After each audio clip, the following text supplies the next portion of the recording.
Welcome to Kenton's videos. Enjoy the video. In this video, I will show how to make quick tuna pasta.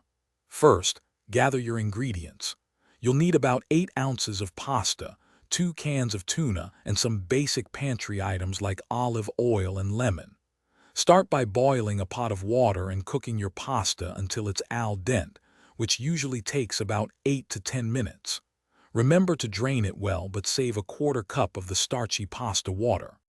Next, let's prepare the flavorful tuna mixture.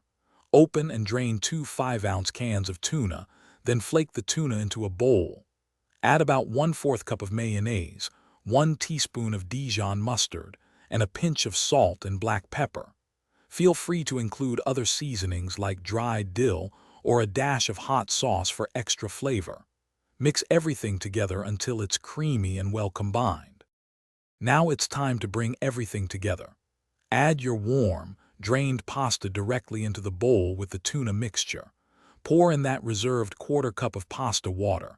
It helps create a silky sauce. Squeeze in the juice of half a lemon for a bright, fresh taste. Gently toss all the ingredients together until the pasta is thoroughly coated with the delicious tuna sauce. Your quick tuna pasta is now ready to enjoy. Serve it warm, perhaps with a sprinkle of fresh parsley or chives for a pop of color and flavor. This dish is incredibly versatile. You can easily customize it by adding chopped celery for crunch, diced red onion for a sharper taste, or even some frozen peas. It's a satisfying and simple meal that comes together in under 20 minutes.